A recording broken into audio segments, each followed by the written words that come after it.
Yo, yo, yo, good morning, currency traders. Guten Morgen. Jumbo, ni hao ma. Let's go.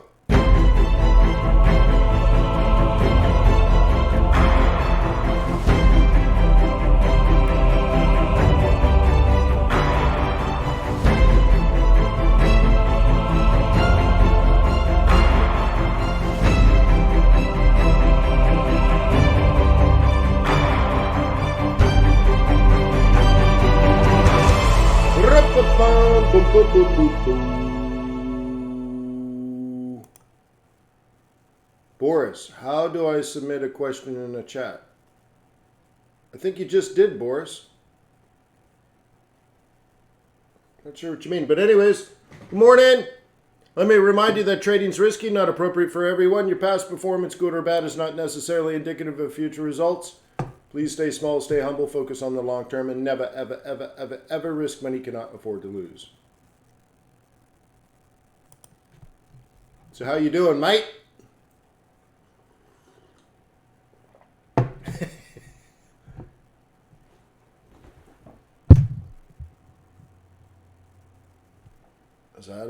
That's a little better. So good morning. Hi, my name is Wayne. Nice to meet you. I love trading currencies. I love trading, actually, just trading in general, but currencies specifically. Yeah, Mark, that's actually pretty funny, Mark.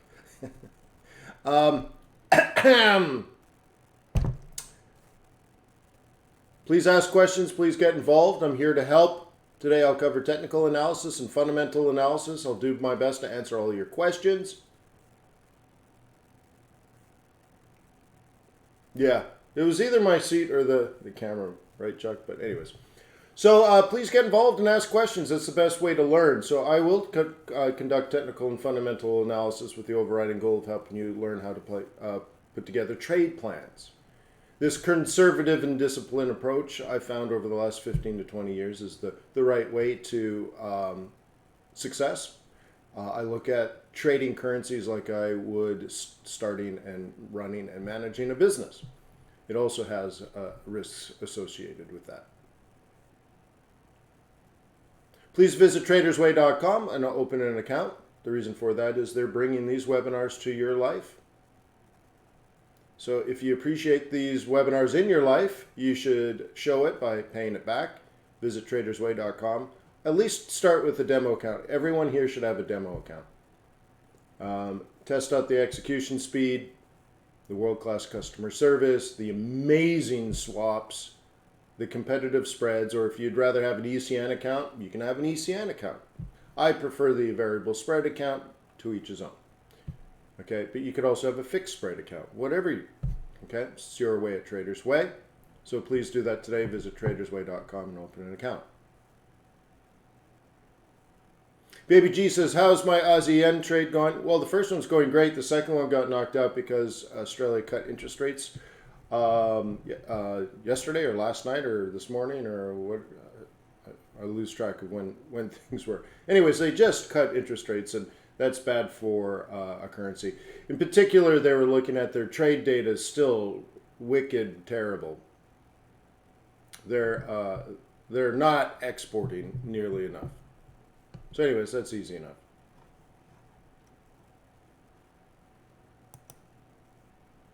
So we'll get in it.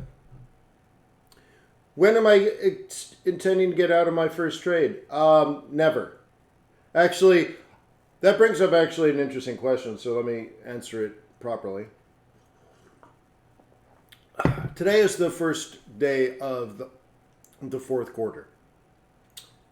Typically on a trade like this, I intend to hold it to at least the third week of November, ideally the third week of December. Okay? So that trade is based, first of all, it's a seasonality trade. So I entered based on a calendar, and I'm exiting based on a calendar, not a clock.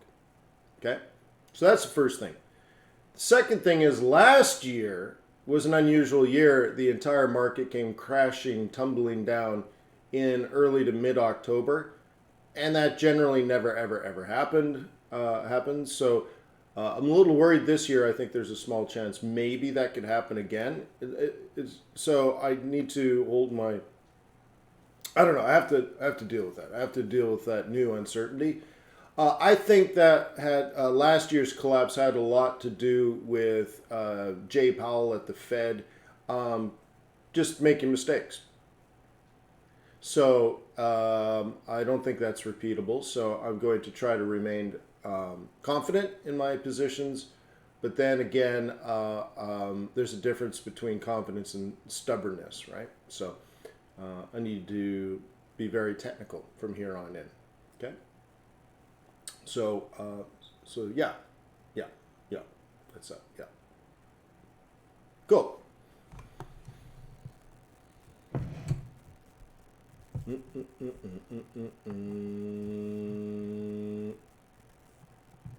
Cool. So let's just, I guess we'll start with the Aussie.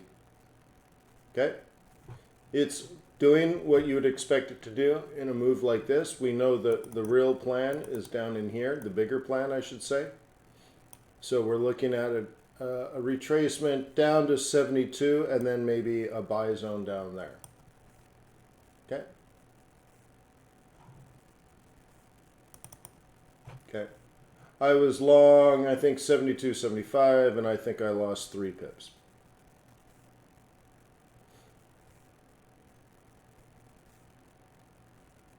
No, I was long up here and I lost 3 pips. Anyways, I lost 3 pips. And to me, by the way, 3 pips, I don't believe in break-even trades. So my trade plan was to make, hundreds of pips. So if I didn't make hundreds of pips, I want to record that as a loss. The only thing worse than a break-even trade is a small winner.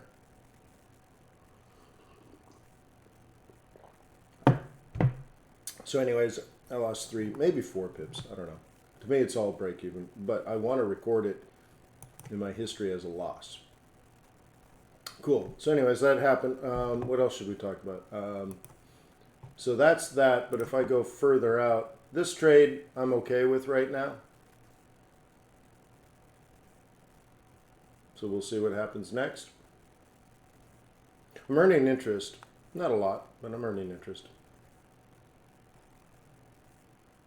So again, the problem here is Australia is just not exporting enough. Well, their 2 major exports are iron ore and coal. And a major buyer of iron ore and coal is China, and China ain't buying. So this trade war, I think what you've seen is this trade war between the U.S. and China has hurt their partners more than it's hurt. Well, I should say, let me restate the thesis here. The trade war has hurt the United States the least. Okay? And we talked about this maybe yesterday or the day before, or maybe it was in the swing trading group, but I recently brought it up, where the United States has a very domestic economy. Which means if we're in a trade war, we just don't buy foreign stuff. We just buy our own stuff. We got a lot of stuff. It's pretty good stuff. Okay? We can survive on our own. Okay? Basically, the woman at the hairdresser shop gets paid her check when the Walmart employees come over to her shop. What do you call it? Anyways, the hairdresser gets paid when the Walmart employee comes over, asks for a $7 haircut. The employee gets the the haircut. The hairdresser gets the $7, and then she walks across the street to the Walmart and buys clothes for her kid. So it just goes back and forth. It's a self-fulfilling economy, a self-sustainable economy. There are many economies around the world, if not most actually, that are dependent on outside forces. And Australia is one of those where it really needs to export iron ore and coal. And gold and diamonds and beef and wine and stuff like that, right? So when the rest of the world stops buying, they're screwed. So you're starting to see that a lot more. So what do you think the net consequence is? What happens in a scenario like that where the United States just survives on its own and international markets hurt? How do we see that in the market?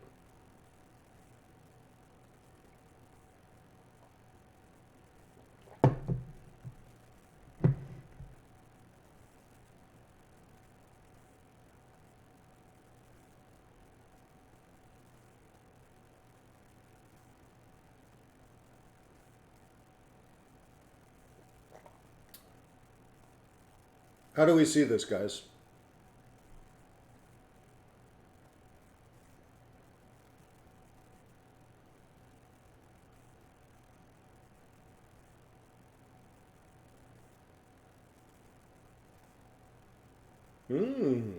Thank you for the question marks. It tells me something. You see this in dollar strength.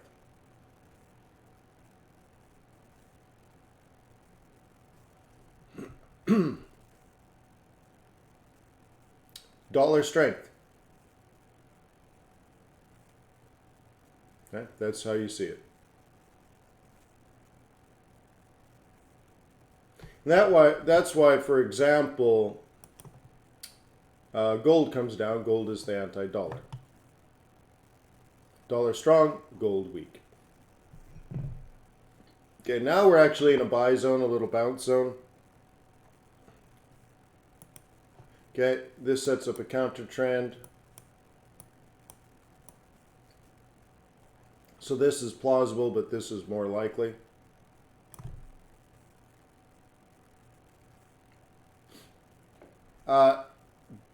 Baby G says, is that because the dollar is being somewhat a safe haven as a reserve currency?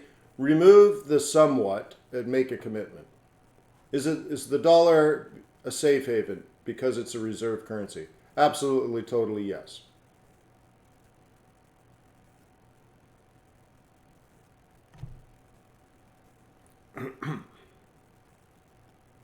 Okay.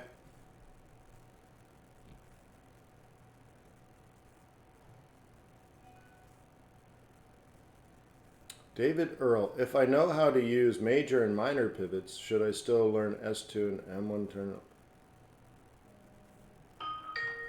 Not sure I understand what you're saying, but yeah, you have to master everything. Yeah. Yep, Dave.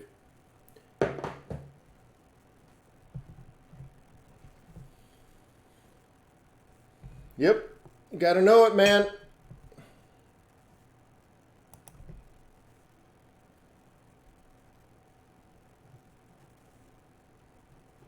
No worries, Dave.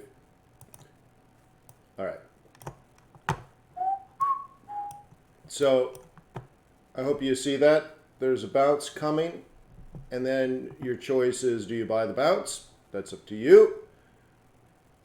Technically, that's a counter trend trade, but that should happen, could happen. Then you have to decide whether you're now a bull or you're still a bear and all of that. So my best guess, of course, my hypotheses would be that this is likely to happen.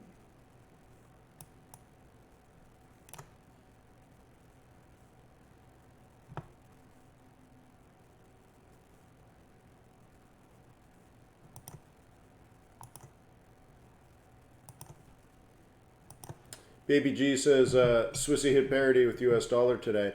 Yeah, the cross that you want to worry about is Euro Swissy though. And then I wouldn't really care about US dollar Swiss franc because what we just talked about is the dollar being a risk off currency, but so is Swiss franc. So I'm not interested in looking at it. I don't really care about the parity. I think it's just somewhat of a coincidence, let's say.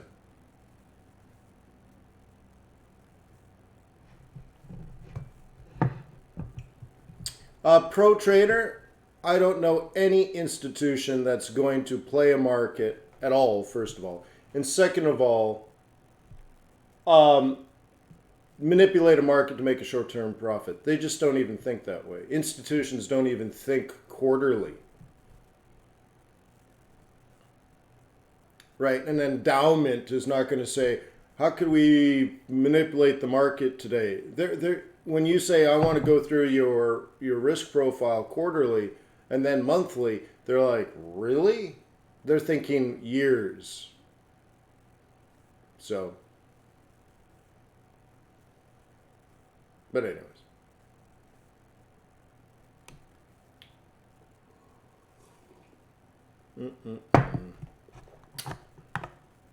Hey, so the stock market is up almost 20% today.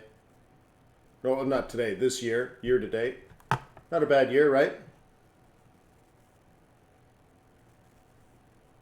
Cash says banks spoof the market. Well, not in the United States because their proprietary trading desks were banned, I don't know, 5 or 6 years ago.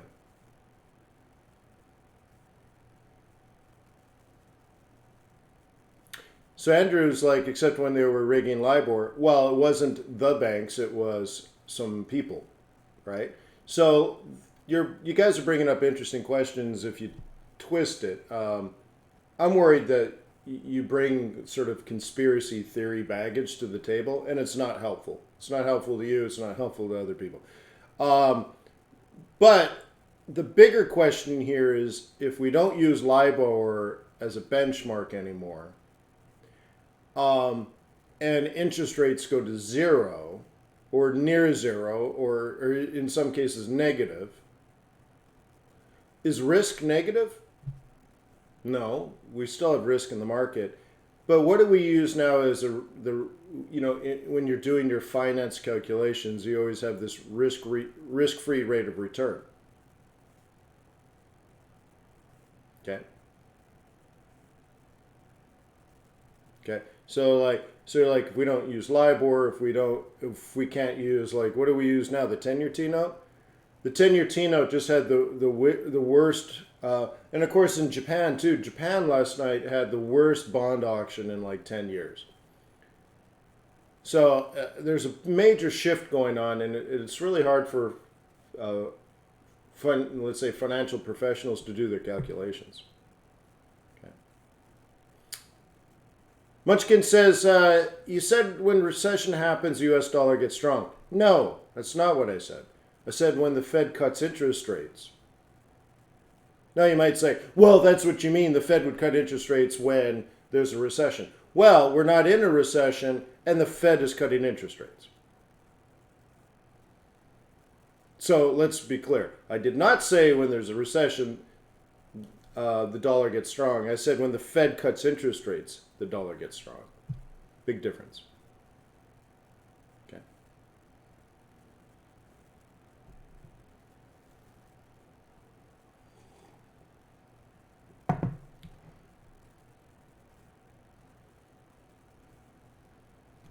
Okay.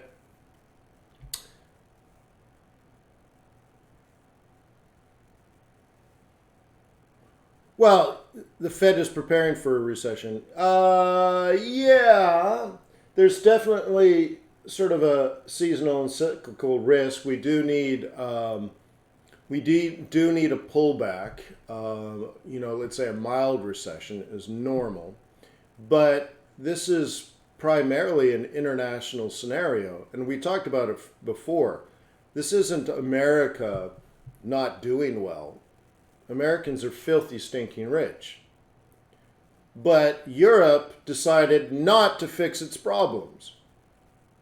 The UK decided to shoot itself in the foot. Okay? And then the United States, because it had the upper hand, decided to renegotiate terms of a relationship, which then hurts other international exporting nations as well. Right? So this is not a U.S. recession at all. Right?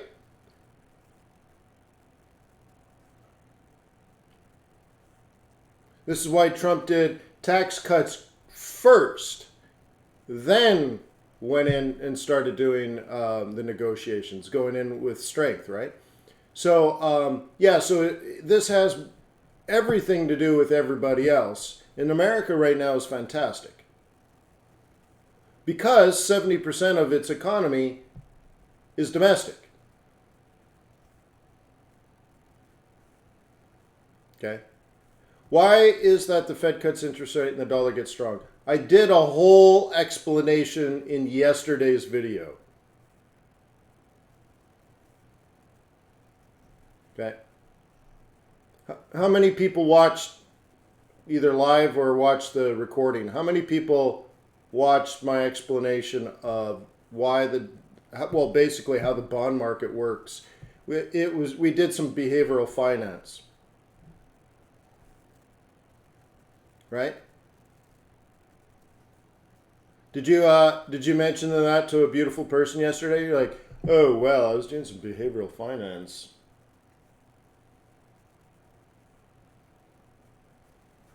Jimmy did several times. Right on, Jim. Cool. So, so whoever asked should watch that video. And then, and then Emil says, Fed cuts dollar up, RBA dollar down. Why? Well, the RBA, and specifically the Australian dollar, is not a reserve currency. That's the big difference. And I actually talked about that what happened to the Australian dollar yesterday is textbook. That's what's taught to people when you take a finance class. The US dollar is not like every other currency, and it doesn't behave that same way.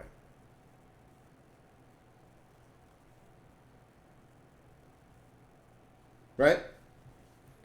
So what I would like, though, is I wish Europeans just simply fix their problems. You're like, well, this is a cultural problem, Wayne. This is not something you can just fix. Oh, you could just fix your banks. What? Yeah, just fix your banking problem. It happened here, United States. We consolidate a whole bunch of banks. We let a few go out of business.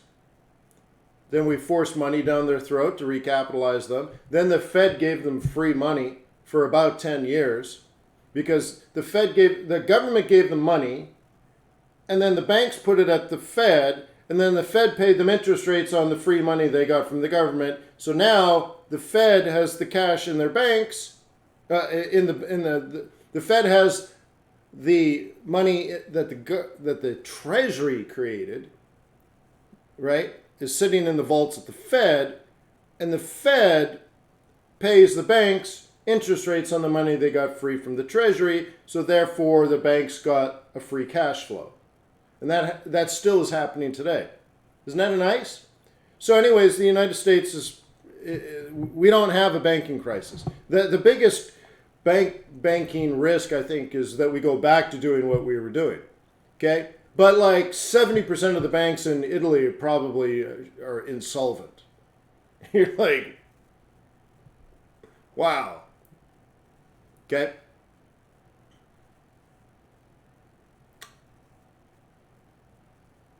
Okay?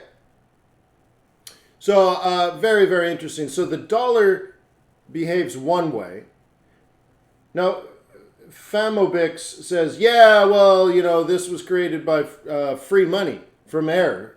Yeah, that's why it should be a reserve currency. See, other countries can't do it because they're not a reserve currency. So if they print money monetizing their debt, what happens is they create the kind of bad inflation like that Venezuela has. That's not good inflation, that's bad inflation. Because they've monetized their debt. They're paying their debts, they borrowed real money from somebody, and then they're paying them back with monopoly money. Okay? So, the United States, its debt isn't monopoly money. So it could just make more monopoly money and it doesn't change anything to an American. To a foreigner, it hurts. Okay? So, Australia can't, the reaction is different. So because the United States is the reserve currency, when the rest of the world, let's say, has a cold, they buy U.S. treasuries and the dollar gets strong. Okay? Not because the United States is in recession. Why would a foreigner want to buy a recession? You see why I jumped on someone's comment? That doesn't make any sense. Oh, look at the United States. It's in recession. I think I should buy. No. It's when the rest of the world is in recession, then they buy the U.S. dollar. Okay? Now, Famobic says this is not fair. Oh, it's totally fair. Okay? All you need is a trustworthy legal system, a trustworthy banking system, a trustworthy capital markets system, and a stable government. That's all you need. And then, of course, an economy that the entire world depends on. So, like, someone many years ago, probably 5 years ago, said, came into the webinar and they're like, oh, U.S. dollar is going to be worthless and China is going to be the new reserve currency. And I'm like, dude, you have no idea what you're talking about. and China doesn't have all the things that are required to even have a fair economy, yet alone a reserve currency, right? So.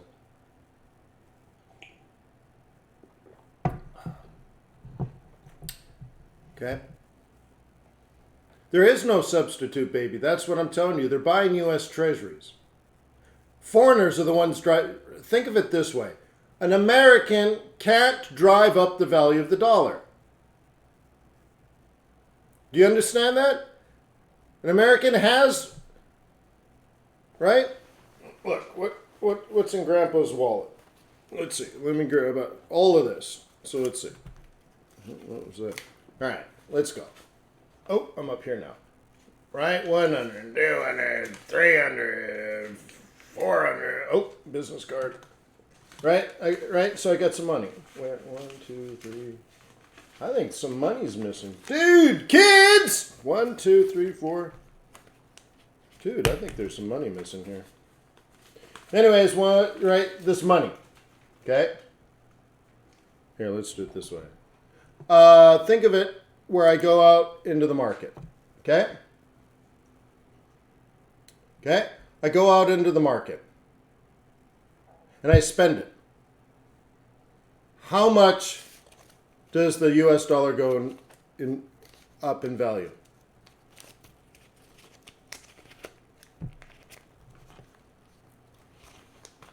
Seriously, I think someone took some money out of my wallet.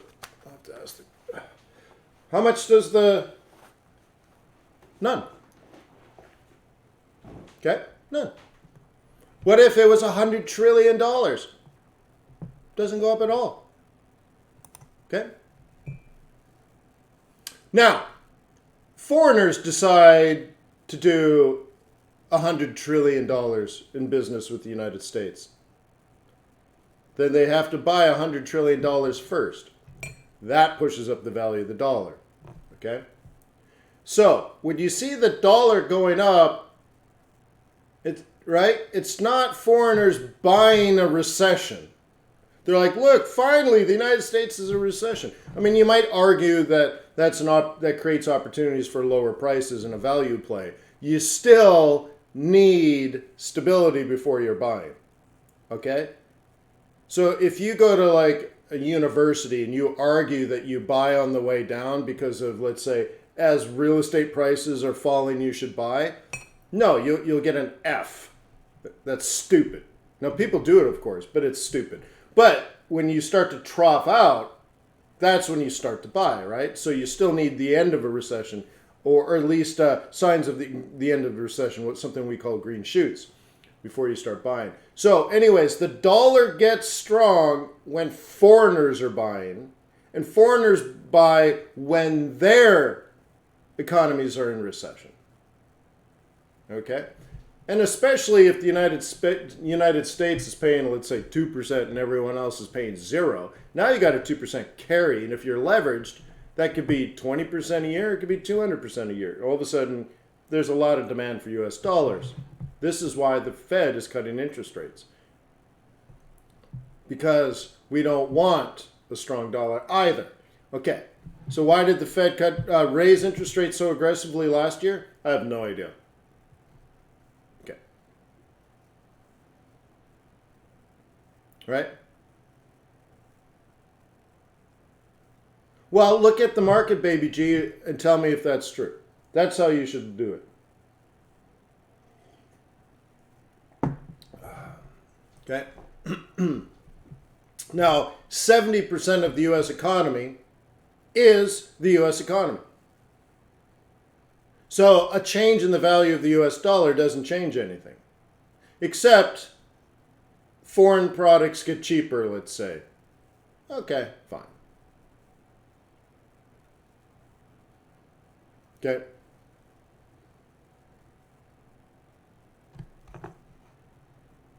Cool. What we want to see, though, is the rest of the world stop hurting itself. Okay? So, Brexit, I think we'll get through eventually. Europe, I don't know if it's even possible for them to fix themselves. I don't know. Honestly, I really don't know. Right? It's been a long time since Portugal was a world leader. It's been a long time since Spain was a world leader. It's been a long time since Italy and Greece were world leaders. Like, how long is it going to take to just simply have a stable economy based on modern economics? I don't know. Could be a long time. Maybe never. Right? It's like, I never understand it when, an older person, let's say someone that's 60, says, oh, I don't know how to use a smartphone. I'm like, well, smartphones have been around for 25 years. You could have learned 25 years ago when you were not old. Like, I never understand that argument, right? So, like, capitalism is not a mystery. It's pretty straightforward. But anyways. So, I would like some sort of stability. I think we can bring the UK back online. It's got to go through its growing pains. It's got to get through Brexit and then fix the mess of Brexit. That might be another 5 years. Maybe longer. I don't know. The United States will probably put together some basic deal before the election. Trump will get reelected. The stock market will rally. And then we'll go back to another trade war and drag that on for another 4 years. So, all of that, maybe the rest of the world recovers from their recession, and the United States, I would say I don't think the U.S. will go into recession. This is a guess, by the way. I can't back it up with, oh, well, the research I did yesterday, right?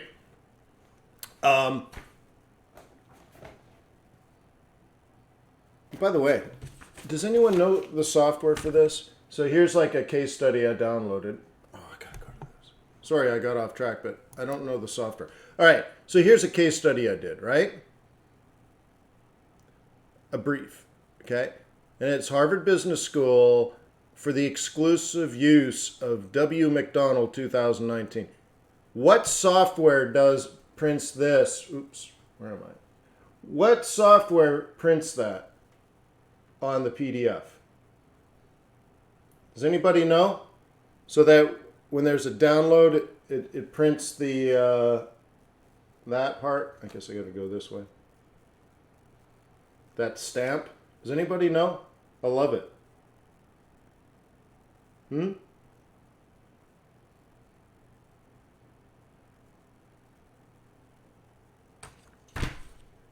anybody know? Please let me know if you know.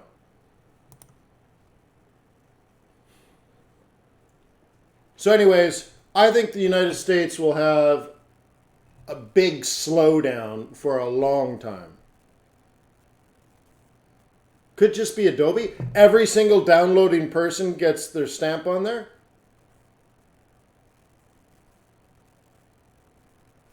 No. So you wouldn't do it. Like, dude, there's not someone at Harvard Business School going into Adobe and popping these things in. It's part of my account, and so it's stamping each one with the some from data from the account web database. Anyway, so if you know how to do it, that'd be great. Okay, because remember, like Harvard Business School, what, thousands of people have probably downloaded that, right? Yeah, right, Paul. So it said, okay, Wayne bought this. So it's funny, like I'm in school, right? Here's what happens. This is required reading, $8. $8. And you have to do it all the time.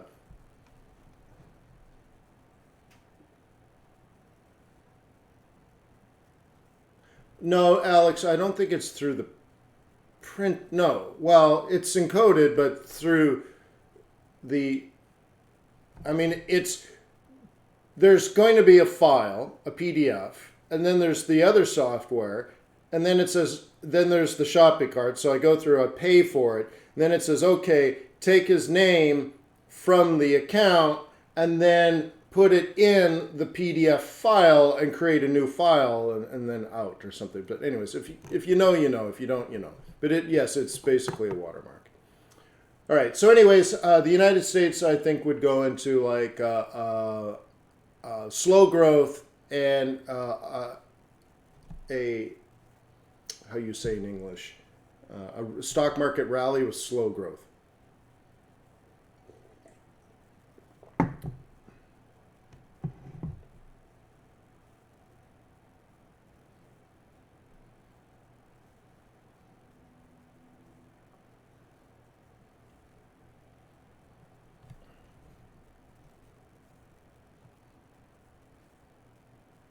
Yeah, no, so guys, it's not like my professor made these for me.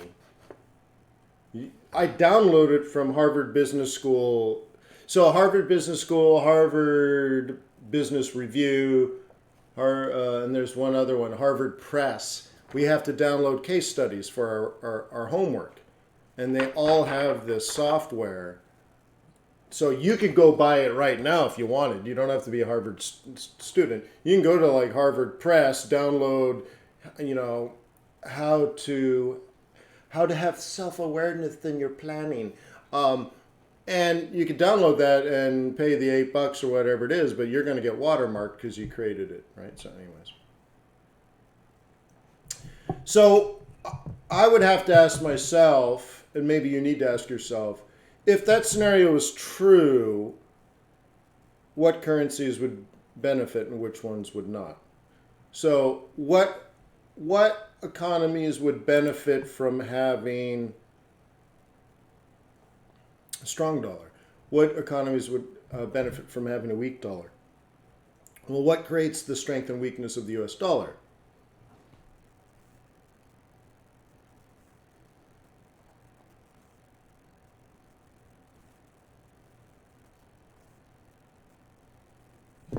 Ron, I think it is every page. Yeah, it's every page. Okay.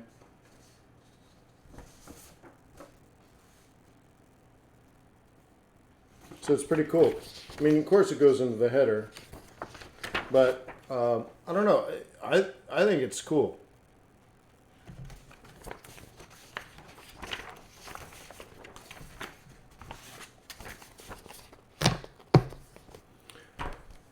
Okay, so what creates dollar strength? The Fed cutting interest rates.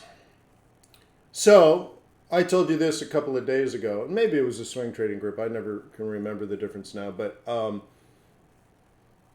the dollar will stay strong until the Fed tells us they've stopped cutting interest rates. So if they cut down to 0.5 and then stop, then that's the day the dollar weakens.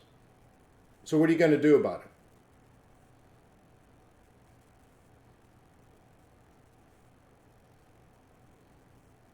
Morning, Benji.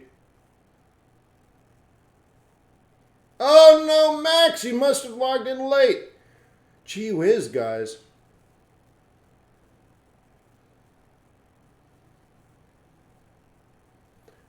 Max, just explain, and I spent all of yesterday explaining, when the Fed cuts interest rates, the dollar gets strong. And I know that's not what you learned in school, but your school is wrong. Hey, I learned it at Harvard, and I told my professor, that's wrong.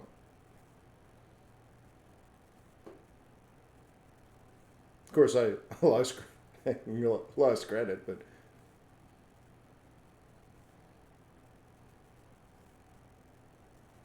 Okay. No, Peter. So anyways, you need to think about these things and put them into plans, right? This is how you think about the future. So I could be thinking about this. I could write myself a blueprint, if you will, and say, when the Fed says, they're done, what will I do? Okay. Wayne, why don't you use volume and is it because, I don't care. That's pretty much it, Barry. Okay. So one of the reasons, let's talk about that. It's an off-topic question, but someone might have thought of it. Okay. So where do I go? Show volume, right? Show volume. Okay. Why do I not show volume? Well, first of all, what is it? What is that?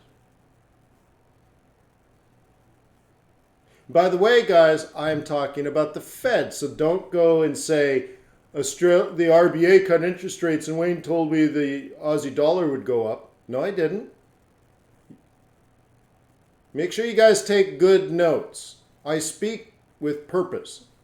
When I say the dollar gets strong when the Fed cuts interest rates, I mean the US dollar, not the Canadian dollar, not the Aussie dollar.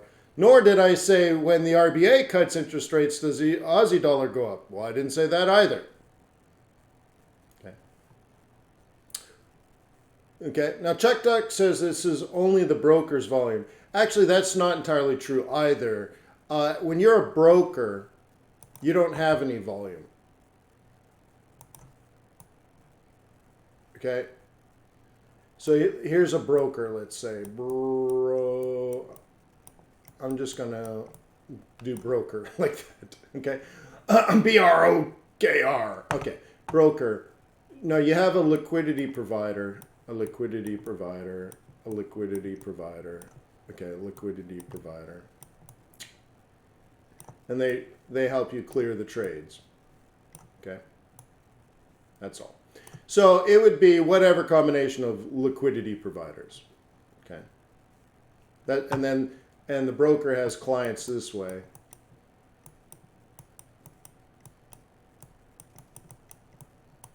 This way. Okay. All right. This is not the entire market. Now it's somewhat of it's much of the market, but remember there's no exchange. When you're on the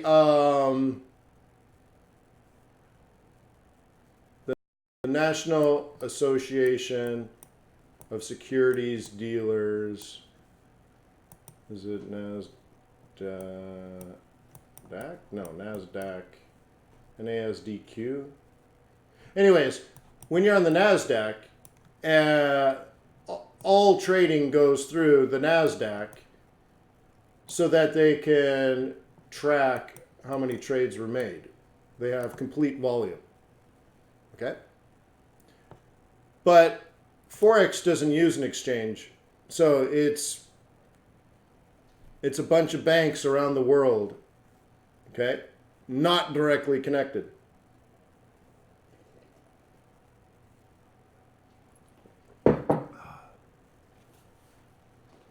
Okay.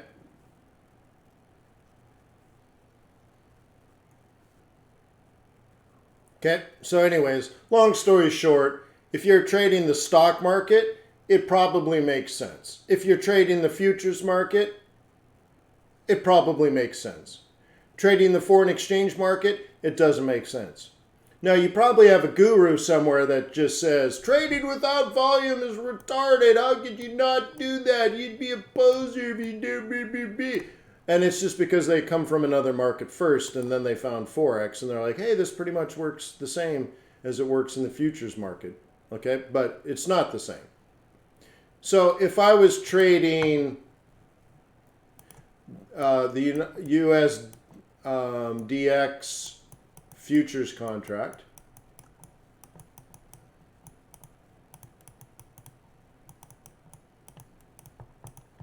okay, and I was trading it through the Chicago Board of Trade, I think does it, right? Then I could use volume if I wanted, because it would be complete volume.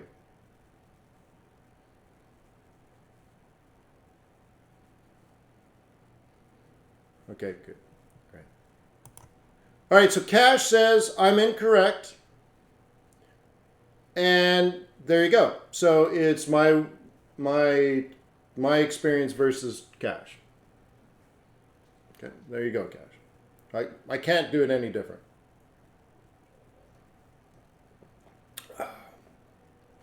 Okay. I have 20 years of experience, and I have a macroeconomics degree with honors from Harvard, but I might be wrong. It's true. But I can tell you, go back and look at 2007, when the Fed started cutting interest rates, and look at euro dollar. You tell me what you see. Euro dollar weak, or euro dollar going up, or euro dollar going down. And if you say, well, I don't like euro, then do it with pound. If you don't like pound, do it with CAD. You don't like CAD, do it with Aussie. Okay? And just from all of that looking, you'll end up having an index, because you'll see the US dollar went up against every currency in the world by about a bajillion %. Oh, okay, Cash. All right, there you go, Cash. No, but it says that's incorrect. When the US cuts rate, the dollar falls. No, but that's wrong, Cash. When let me say it for the 10th time to make sure people have heard me. I said it yesterday too. Did a half an hour training. When the Fed cuts,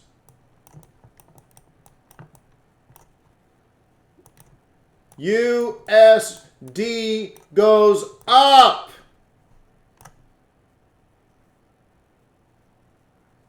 No, I know. I apologize. Sorry. My bad, Cash. You didn't deserve that. I apologize. But it's like, so I misunderstood you. Oh, I see. Okay. I apologize, Cash. You didn't deserve that. It's just, right, it's such an important thing that most people just don't, they're not taught right, and they don't understand. And I don't care if you're a university professor.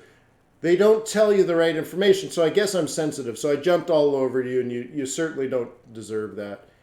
You know, you're always a positive part of our community. So I apologize. I just have to make the point. Okay. So anyways, there you go.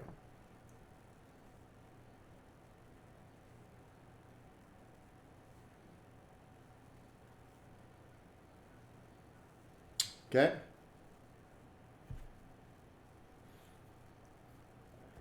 So Max is asking, well, doesn't the rate cut lead to an economy that gains, saying blah, blah, blah, blah, blah? You're still not getting it.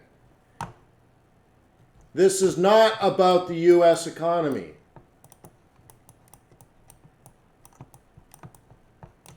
So the Fed cuts interest rates. We have an awesome economy. Who cares? This isn't about the U.S. economy. This is about all other economies in the world. Somebody else is buying the dollar. Americans don't buy dollars. Like I just said, I have like $450 in cash. I swear to God it was 800, so I don't know where the money went. Gee whiz. Anyways, if I go out and spend that, nothing happens to the US dollar. It's already dollars.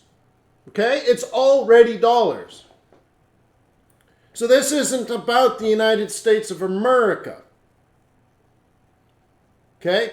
When the US economy was horrific, when the banks were collapsing and failing, the government was bailing out the insurance industry, the reinsurance industry, the mortgage industry, the auto industry, the banking industry. It was all hell. It was the end of capitalism as we knew it, and the dollar was ripper strong. This has nothing to do with the U.S. economy. So you don't say, oh, U.S. economy good, dollar good. U.S. economy bad, dollar bad. No, no. It's relative.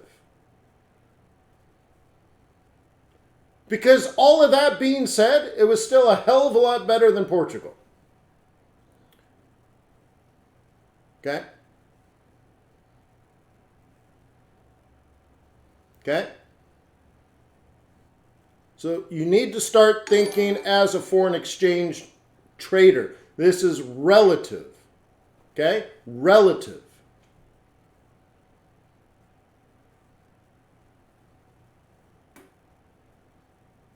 Repo market, 600 billion. Yeah, but, that's like Lucas. Lucas says 600 billion in 10 days.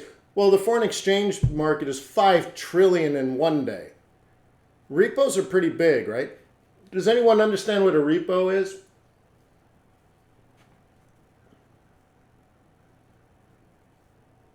I covered it a week ago, maybe 2 weeks ago when we had the, but I can do a quickie if you want. Man, we're not going to get any technical analysis done today, but that's fine. You're the boss. Repo. Let's do blank.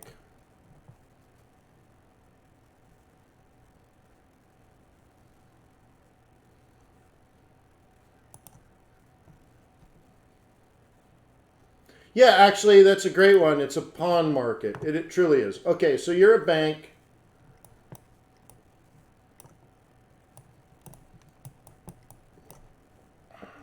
That wouldn't be the right term. The terms get really tricky, and I often get the terms backwards, but the logic I get. So let's just say you have something worth $100, and you want to use it to secure a loan.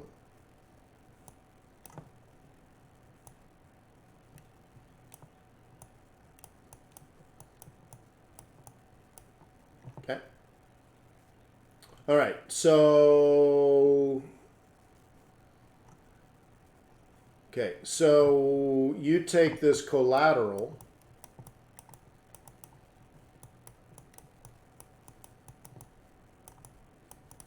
Okay. And you give it to this person who lends you cash. Now, this is truly overnight. Okay, this is literally just for tonight. Benjamin, your comments are coming through. Someone else, I got like 2 or 3 emails about people don't see their comments, but it seems like we see your comments. Okay. So anyways, this is a repo market because what's happening is you ask this person for $100 cash and they're like, well, put up some collateral. So you give them something worth $100 and something liquid that they could just sell tomorrow and get their $100 back. But you can't eat, let's say, a piece of gold.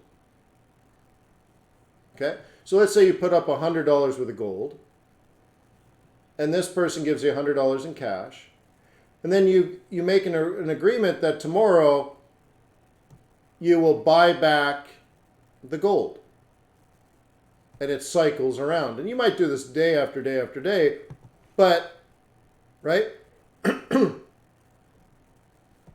Right? But each day is a new agreement. Now, the lender of the cash should be paid something, right? So the first thing is you can buy it back plus 1% interest, let's say. So you could buy your $100 worth of gold back, but it's going to cost you $101. Okay? So we'll say this is gold. Gold. Gold goes here. The cash goes here. Then they use the cash for whatever they need. Now they're required in the agreement, repo agreement, repurchasing agreement, that you will repurchase it. Agreement. Okay, we'll just put there. You agree to buy your gold back for $101. So now the cash provider gets their cash back and the original borrower gets their gold back. And they needed the $100 to keep the lights on or something, and they were happy to pay the 1%. And it's in fact even smaller than 1%. Cash there only overnight. Well, I shouldn't say only, but this is what everything, if you've read something about the repo market lately, this is what we're talking about. Now, they don't typically have gold. They have some other kind of asset, like an asset-backed security, collateralized debt obligation, treasury, corporate bond. Okay? So there's another thing going on. Normally, in a normal market, these overnight rates, or the overnight market itself, is so healthy that nobody defaults. And therefore, the amount of money that the cash provider asks for is really small. It might be let's say 0.01. Okay, I don't know, but it's small. Okay, and they don't really care about the collateral that much. So if you ponied up $100 in gold, they're like, look, I don't really care. I can sell this gold tomorrow and get the price. There's like a value to the gold. You understand? Like you just look it up and the value of gold today is, let's say the $100 is likely to be very close to the $100 tomorrow. And if you defaulted, first of all, you're going to be laughed out of the industry. And second of all, this guy will just sell your gold, move to cash, and you'll never do business again, ever again. And you'll have a bad reputation. No one will ever lend you money, ever. So you're dead in the water. So you're not going to default. And that kind of stuff. And therefore, this works. This works. No one ever defaults. And if they default, they're out forever. Okay? So it's sort of self-policing, if you will. Then something happens. Let's say there's a bit of a recession. Let's get rid of even the agreement. So these are the repos, okay? And you don't pony up gold, you pony up a bond.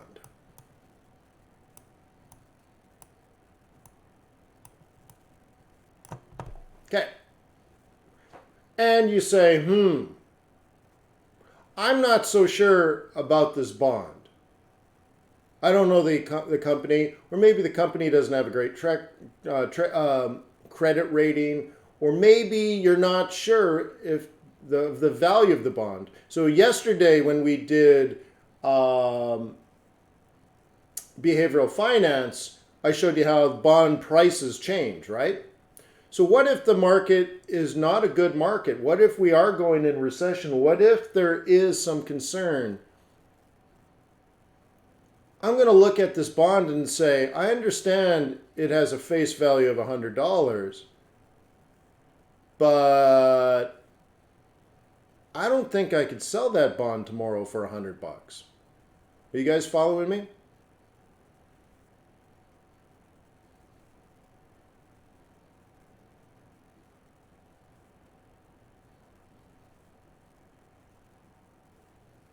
They're like, this bond, if you don't pay me back, I'm going to have to go into the open market and sell this bond to try to get my cash back. But I don't think anyone would buy this for $100. The value of it has gone down. If you don't understand how the value of a bond can go down, then you need to watch yesterday's video. So they say, well, you're going to have to take a haircut.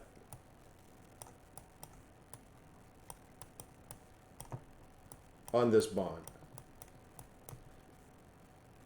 I will only lend you $80.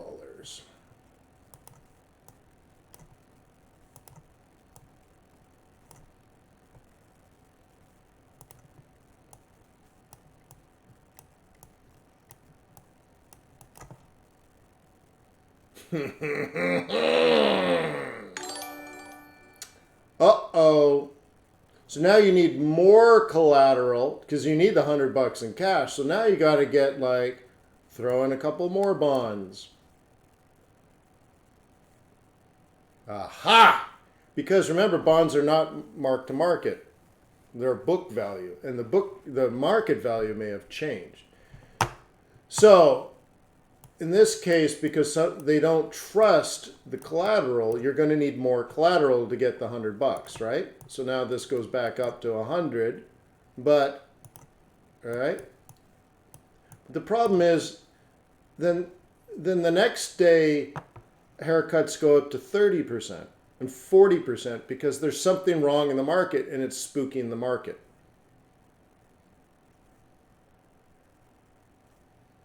Okay? You understand?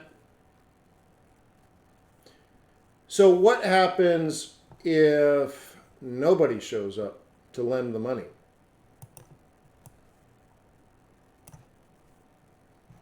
You might be taking like 50-60% haircuts because there's no lenders. And you're like, okay, lend me $100, but I'll pony up $1,000 in collateral. So if I don't pay you back, you can keep the $1,000 in gold. Will you lend me the cash? Because remember, you can't eat gold, but you have to eat today. Okay?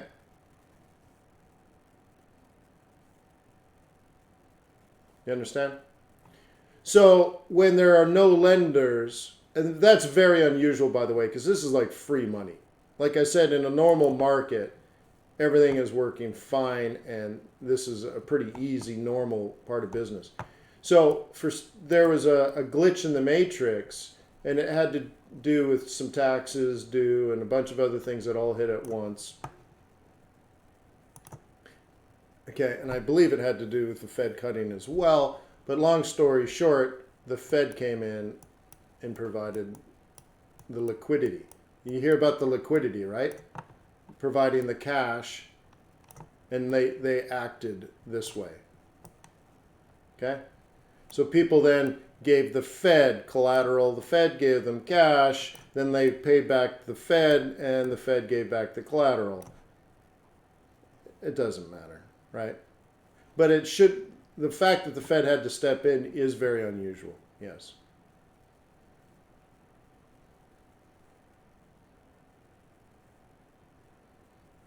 Cool, right? So hopefully that was helpful as well.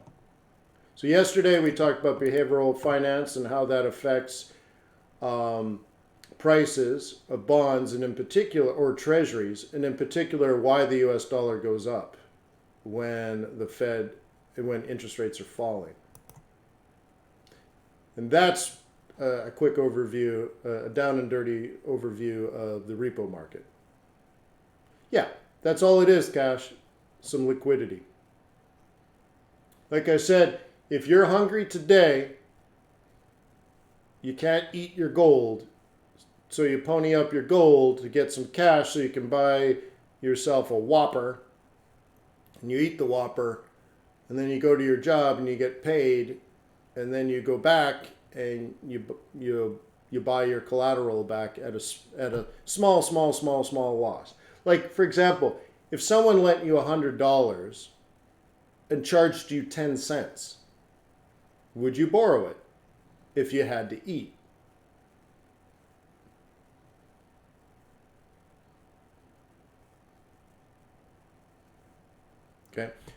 maybe does anyone not understand why profitable companies need to borrow money overnight? I don't know the business background and the finance background of people here. Like, why would General Electric and Ford Motor Company and other companies like that, why would Delta Airlines need to participate in a repo market and stuff? Should I go there or should I just do technicals?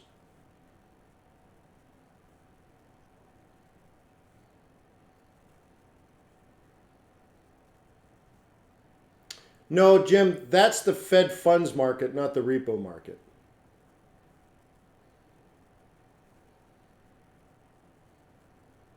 It's not necessarily payroll and stuff. They may not have the cash ready, available. Yeah, technicals. Yeah, okay, good. Just think about this. Typical businesses, they sell products to customers and then invoice them, which means they don't get paid. They don't today. They don't get paid tomorrow. They may not get paid. They're probably not going to get paid this month, and they might collect most in 60 days. Some is 90 days. So you got to go somewhere between 1 day and 90 days without collecting any cash. But you have to have cash to make your product and build your inventory, and you got to pay salaries and pay for the lights to be on and pay your rent and all that kind of stuff. So you had to actually pay money to buy natural resources, to then pay to keep electricity in your machines, and the machines take the natural resources and turn them into widgets. Then you got to have boxes to put the widgets in, and then you need warehouse workers and trucks and all that kind of stuff to deliver things, and all this is cash, and in like probably 62 days you'll get paid. Meanwhile, you're playing the same game with from your suppliers, where you're like, hey man, you get supplies like iron ore or coal, but you're like, I ain't going to pay for it today. Send me an invoice. And you try to stretch that out. You don't want to pay in 30 days. You don't want to pay in 60 days. Hey, if you can get away with it, pay in 90 days, because it only takes you 52 days to collect cash and 90 days to pay cash. So let's say you get almost 30 days of liquidity interest-free. It's almost like an interest-free loan. So anyways, businesses have to play, and this is called accrual accounting, right? So you got to play this game. It's why Warren Buffett invests so much into insurance companies, because they get free float, and free float is like interest-free loans. It's like free money, and they have billions and billions and billions and billions of dollars of free money that they can then invest into the bond market with and earn that money for free. So an example of that is you collect money every month from, that's great, and then there's a car accident and you're crippled. Well, they don't pay you $27 million today. They pay you $10,000 a month for the rest of your life. Cool. But they put the $27 million aside, pay you $10,000 today. They have a lot of money left over. They then invest it into the bond market. They earn 5% because they lent it to Ford Motor Company. And they're now collecting money on the money they owe you. They owe you your liability. They owe you the $27 million, but they're going to pay it over all these years, right? So therefore, they're going to take that, invest the money, and make 5% for free on money that they're not using, and that's a business competitive advantage, if you will. So anyways, let's move on.com.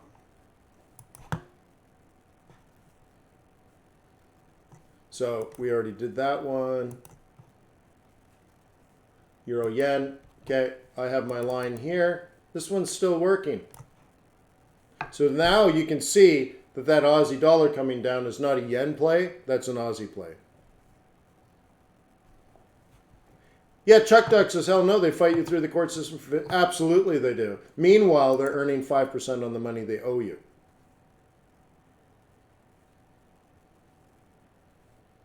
Okay, Now they'll put that to the side, Chuck. They'll say legal liabilities, right? Legal compensation or whatever. It goes in. It's a liability anyway. So they go and they're like, all right, we're probably going to have to pay Chuck this money, but we're gonna drag this out in court for as long as possible, because this is worth X amount of dollars, but it's only going to cost us that much to drag him through court and stall this whole thing out. So we'll take the potential liability that we have, we'll invest that money, we'll make 5%, 2% will be the legal cost, and we'll still clear the 3% and make money while poor Chuck, is in court in his wheelchair and his life is ruined. But hey, there's a 3% float. Okay. So going back to this old trade plan, pretty straightforward, right? We call this support.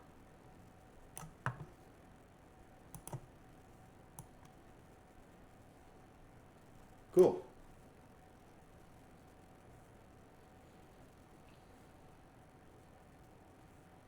No, Chuck, no, they would not do that. That doesn't make logical sense. But they can look at the probabilities of having to pay and not pay. They can look at the income they can earn minus the cost of it. And also they can defer, and there's a time value to the money. And they can do the calculations, and they're like, we like Chuck, we want to pay Chuck, but we'll save $20 if we screw Chuck over for 15 years in the court system. It'll average out. It's sort of like when Ford Motor Company made the Ford Pinto, and someone came to the designers and they're like, hey, this little piece of plastic on the gas tank, right? There's a little piece of plastic on the gas tank. We should probably make it out of metal. And they look at it like, well, metal's expensive. They're like, yeah, the piece of metal's 30 cents, but we can make it out of this plastic for 22 cents. And they're like, go with the plastic. And of course, all their cars blew up and people burned alive. And they built this car that then got banned, and no one wanted to buy a Ford Pinto because if you slammed into the back of it, it would explode on fire, killing everybody. And it saved Ford 8 cents. But they're like, well, it made mathematical. It was the right decision.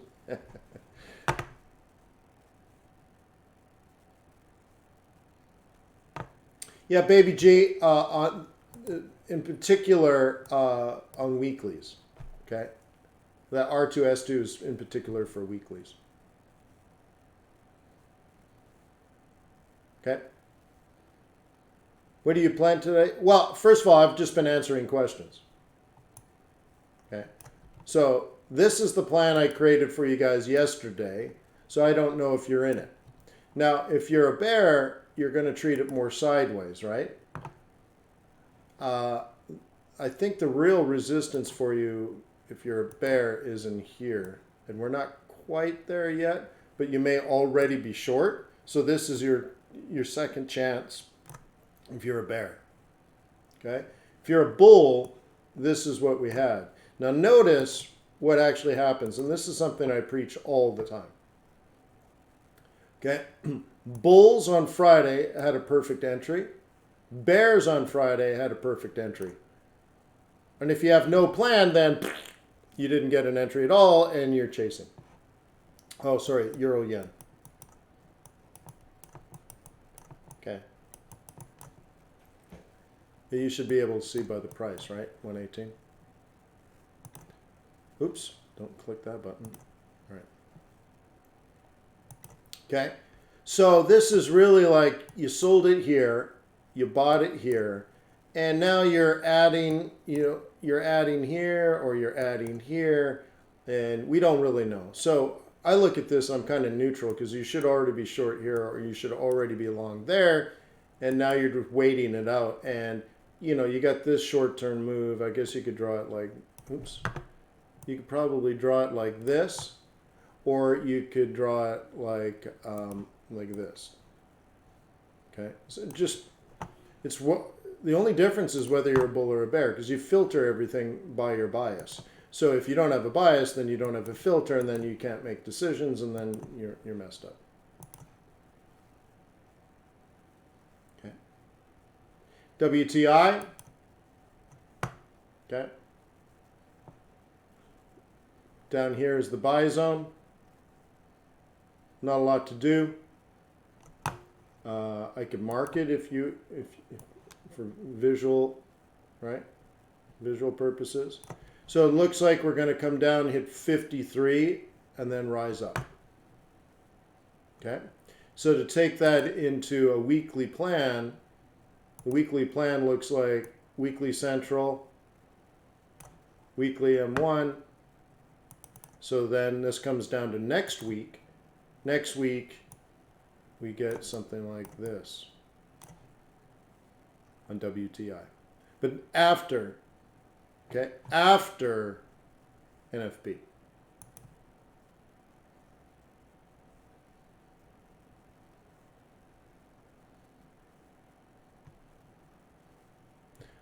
Benjamin, I dedicate a whole chapter in my book to that question. Focus on one currency. See, the thing is, so you say, Benjamin says, hi Wayne, I have a hard time focusing on one or two pairs. My head is all over the place. I can't focus. This just simply tells me you're looking at your charts trying to find trades.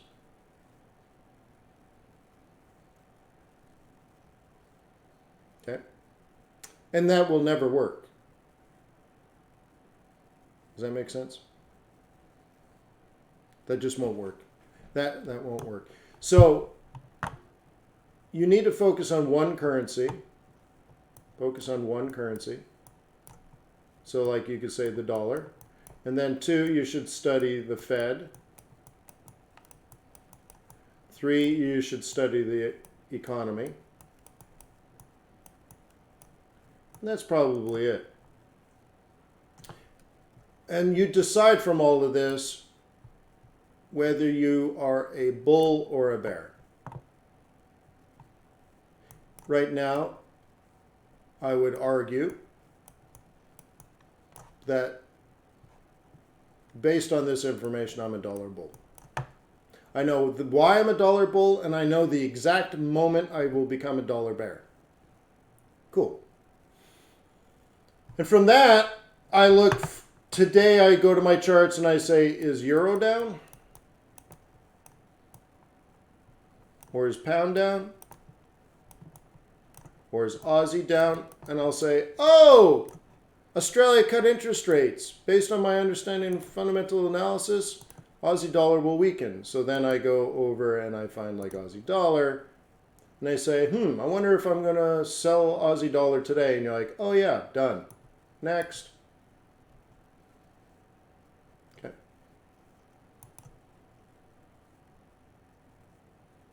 Okay.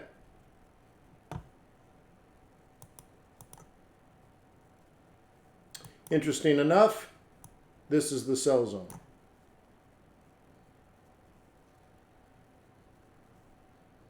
Okay, you see what I mean? So I would only focus on one currency, creating a bias from that currency, and then trading that bias against anything relative to it. So if you're a dollar bull, every single day you look for weak currencies to trade against your dollar strength. That's all you do. Okay, Benjamin? So it's not that you focus on one currency pair. That's a fallacious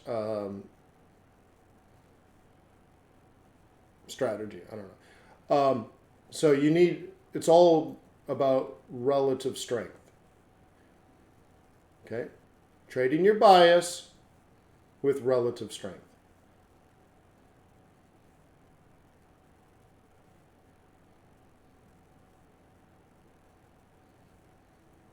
Well, you could do the same thing, Benjamin.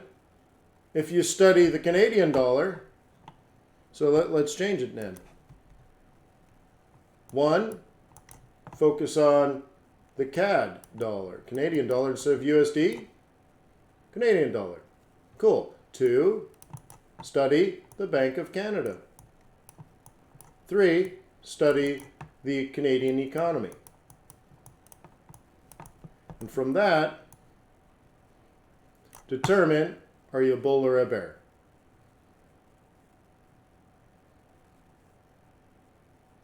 So if I came up with the same decision, and of course there isn't a right decision, I'm much more certain on the US dollar than the Canadian dollar. You could argue both ways. And so let's say I want the Canadian dollar to go up. So I want, I guess I should do CAD, not dollar. It's still a dollar, but okay, so I say CAD bull.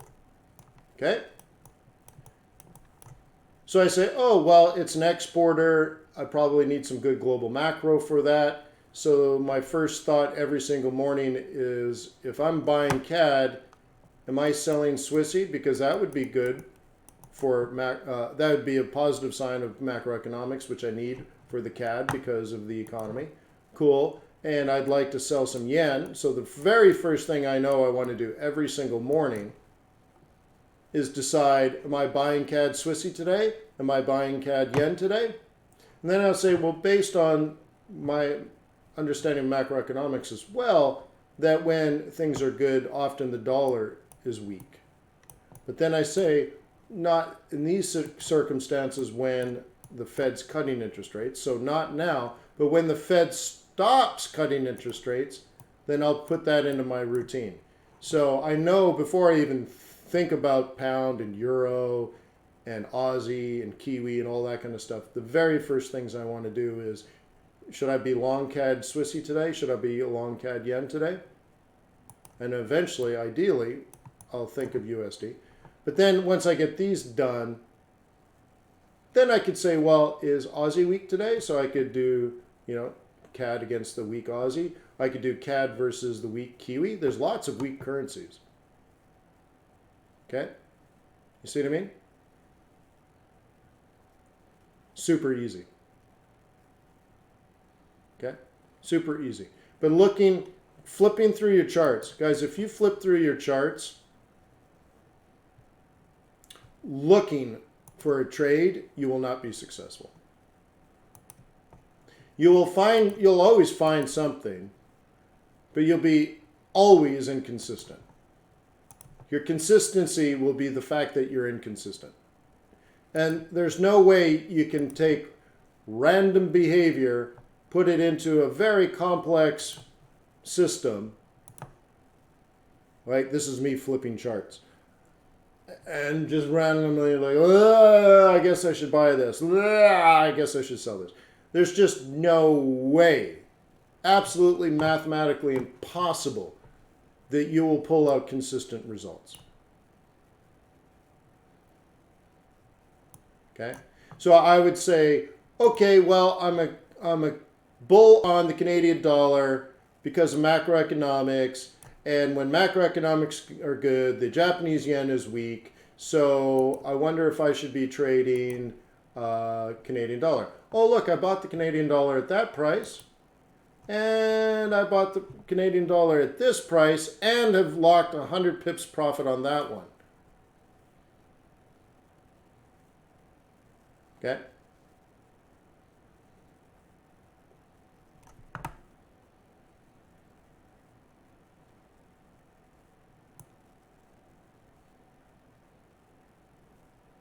Okay, 150 pips profit on this one, break even on that one. And I can do this all day, every day, because there's only one thing I do all day, every day. I either buy this or I don't buy it. Okay, so let's go to like day trading. Let's go into a 15-minute chart. Okay, these are our daily pivots.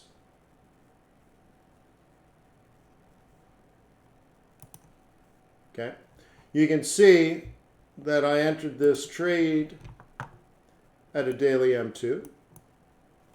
Okay, This is also a buy. So I bought here, buy. You should have bought here, buy. This is a buy zone, so this is a buy. This is a buy zone, so this is a buy.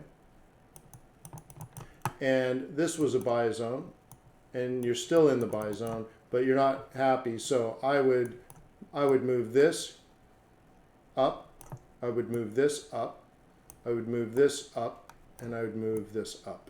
And I'd have all these right about here. Okay? And that's just like, what, a week's worth of trading? Super ridiculously easy. If you have a trade plan, of course, based on a bias. Okay? So again, very obvious buy, tricky little buy, obvious buy. Yeah, well, with the role reversal, still a great buy. And then this is mediocre. Okay? And if anything, maybe you're skipping this one and you're skipping this one. But you should have bought it in here aggressively off of the role reversal. So you should be long here and you're sweating bullets. Okay? And you want to keep it above these prices. That's why I'd say you should have at least 3 trades locked in just below 181.50 and you're praying that it goes up.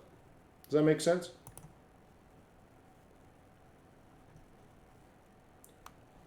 This makes it very simple. Of course, if whatever you're doing is complicated, you need to stop.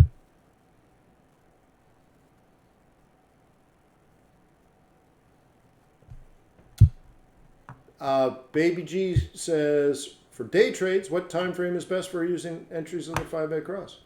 I've done 1 minute, 2 minute, 3 minute. Love the 3 minute, by the way. 5 minute and 15 minute. Okay. It's all the same. Shouldn't matter. The only difference is a level of risk and a requirement of time. I mean, if you're you might be on the 1 minute chart, but it still might take you 35 minutes and you're just sitting there waiting for it, right? But it's all that I don't really care. None of it is relevant. Okay? Where you make your money is this. You wake up in the morning and you say, somewhere in here I want to buy. And then the next morning, somewhere in here I want to buy. And the next morning, somewhere in here I want to buy. And the next morning, somewhere in here I want to buy. And then the next morning, somewhere in here I want to buy. And tomorrow, somewhere in here I want to buy. Like, dude, everything else is just like, it's like I'm an old farmhand and you're asking me what order do I pluck the feathers on the chicken. And he says, it don't matter none. Okay, it don't matter none. What order you pluck the, right? Right? It's just whatever, man. I don't know. That makes no sense. But doesn't matter, dude. Make a decision. Which one, 5 minutes nice? Honestly, I think one of the best time frames is the 3 minute. But MT4 doesn't really use a 3 minute chart. But I traded for 10 years on the deal book. And it had a 3 minute chart, and it was fantastic.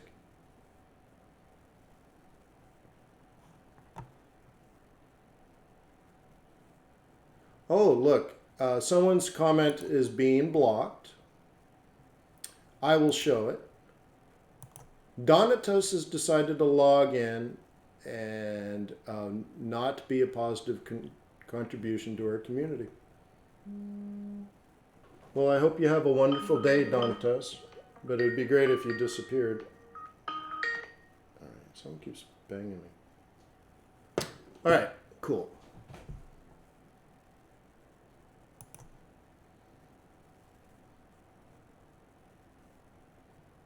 Yeah, me too, Chris. Me too.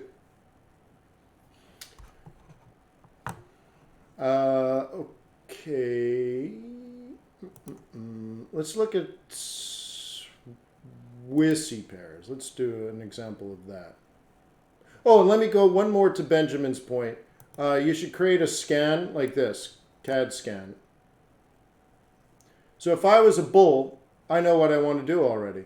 So I want to sell this, I want to sell this, I want to buy this, I want to buy this. Great. So now my next question is, do I sell this now? No. Do I sell this now? Maybe. Hang on. Beep, beep, beep. No, but it might be interesting a little bit later. Do I buy this now? It's a little late. It's counter trending. Maybe down here, so not quite. You see, like, I'm not sure if you see these moves, but this is a classic counter trend. Okay, Sunday long and Tuesday down. In fact, it's Tuesday down here, right? So very classic counter trend here. So I got to be careful. And I'm a bull, so I want to buy this. Do I want to buy here? Well, I got to be cautious because this kind of looks like that. That's why I said maybe it's time to start moving some stops, that kind of stuff. Chris says, that was the most valuable lesson I've learned from you, Wayne. Scalp to swing. Yeah, well, and you learned that a long time ago, I know, but it's just a refined entry into a medium-term trade plan. Right? I scalp into my spot, I spot into my swing, I swing into my carry. Okay?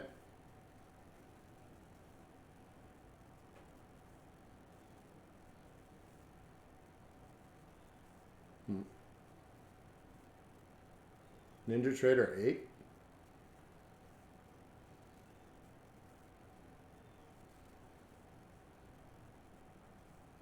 Sure, it is nice.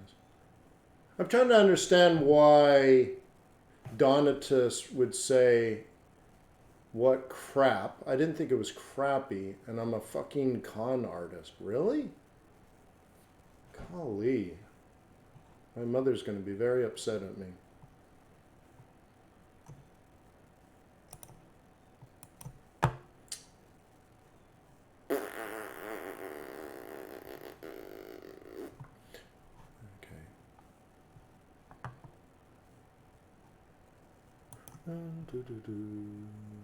Did I miss anything on the... Ignore them. I think we did all this. We didn't do beast though, did we? Okay. So it's not looking good. I think what I said, at least to the swing trading group, I'm not sure if I did it here, but I do talking about, like, this is the right price to go long. But I believe what I said to somebody was that I need the breakout pullback. I need the market to prove to me I should invest.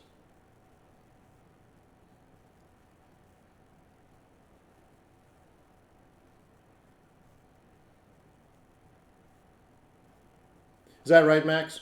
I'm just answering people's questions. So I'm trying to keep up. People used to complain that I didn't get to their questions because the questions are coming so fast. So I'm trying to keep up with the questions. That's the logic there.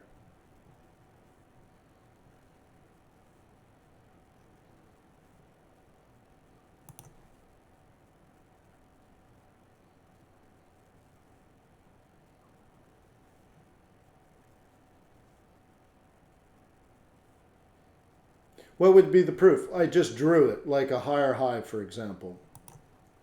So let's say you're a bull, but we're below this. It's not bullish.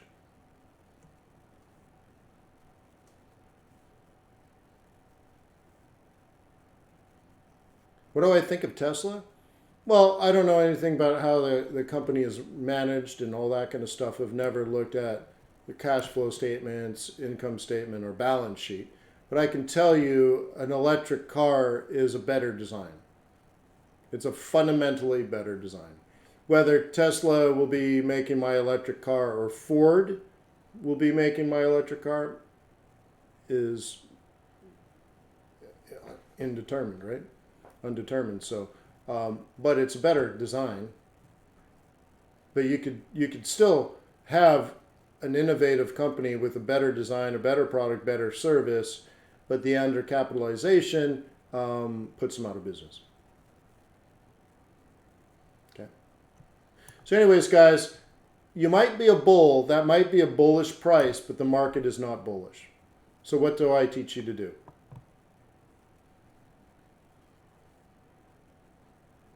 Be cautious.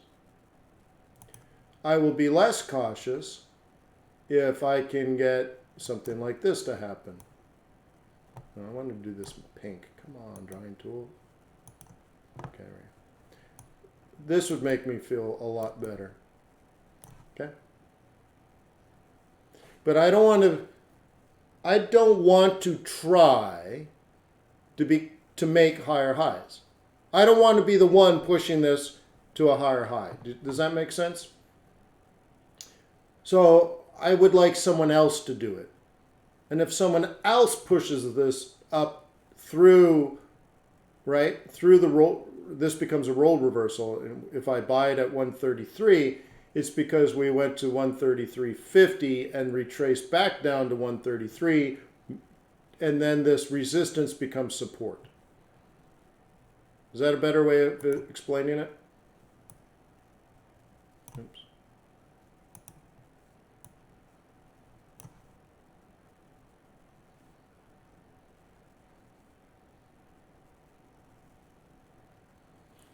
Yeah, thank you, baby. Baby says she loves the fluidity of the webinars. So the way I look at it is like, I'm not here to put you into trades.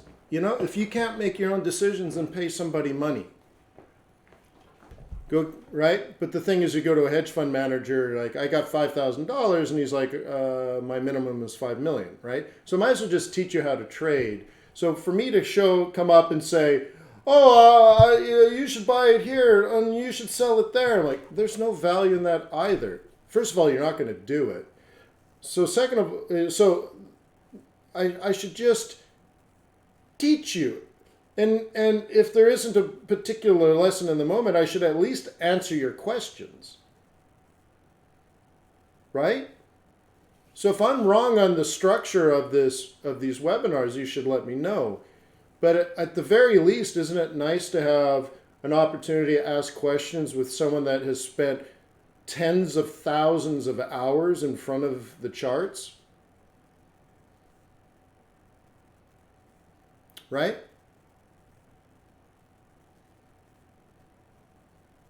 Right? So, I mean, but I could do a PowerPoint presentation if you want. You know, I've done now 25 classes at Harvard. You know how many PowerPoint presentations I've seen? Gee whiz, right? So I'd rather just like open up the live market and say, well, this is what I think on this, and this is what I think on that, and this would be my concern here, and there's where my concern would be on that other thing. And then you guys say, well, what's the repo market? I'm like, okay, well, let me teach you about the repo market. And then we'll go back into this other thing, right? But like, I didn't ask questions about the repo market. Right? Someone else like, why is the Aussie dollar weak? I'm like, they cut interest rates. And they're like, well, why isn't the US dollar weak if we're cutting interest rates? Oh, well, let me tell you the difference between a typical currency and a reserve currency.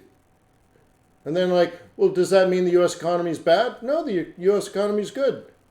And they're like, I don't get it. So let me explain. This, you know, so I just kind of let you guys lead. And it's like you're able to download parts of my brain for free every day. Okay? And I expect that you're going to Trader's Way out of courtesy and respect at the very least, out of your personal honor, and opening at least a demo account, maybe a live account. Right? At the very least, you're opening a demo account.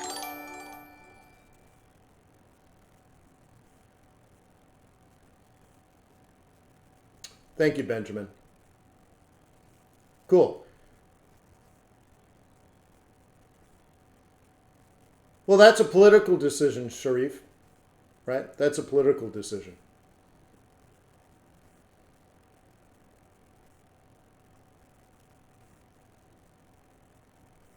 Thank you, Raymond. And you have shown your respect, and I know it and I appreciate it. Thank you. Well, guys, thank Traders Way. Right? I don't own Traders Way, by the way. Some people might think that. No, I don't own Traders Way. I'm just a humble currency trader and college student, right? Grad student. So thank Traders Way. Start by opening a demo account. Right? So anyways, good. I appreciate it, guys. No, and I do thank the feedback. That's why I'm listening, I'm watching, I'm reading your comments. So I'm not upset and all that kind of stuff. I'm trying to give what I can, right? Yeah, Ron. No, actually, he doesn't bother me because, like, I don't think I'm an idiot. And I don't understand the scam thing. So really, it didn't make any sense. But it was a little bit funny. Cool.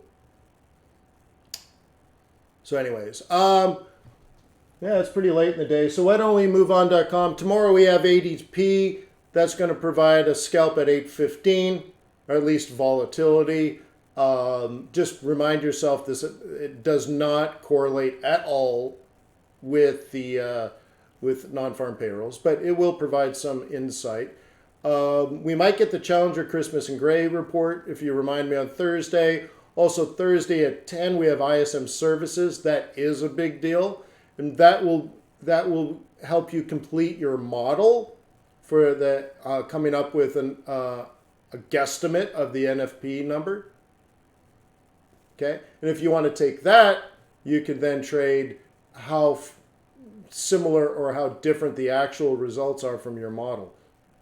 Okay. And yes, if you could, if you enjoyed any of this, like the repo discussion or something, a thumbs up would be really cool, just so I know. I really appreciate the comments, actually, even more. If you could leave a comment on today's recording, or if you can't wait for that upload, can you go to tomorrow or yesterday's video and leave a comment? Even if it's a thank you. I really pay attention to how many get left, and I try to read as many as possible. And if you have questions there, I try to read them and respond. So anyway, so thank you for being on my team. Thank you for being a client of Traders Way, all that kind of stuff. Thank you for your loyalty and respect. I appreciate you. Peace on earth. May the pips be with you. May our profits be above average. So again, tomorrow ADP.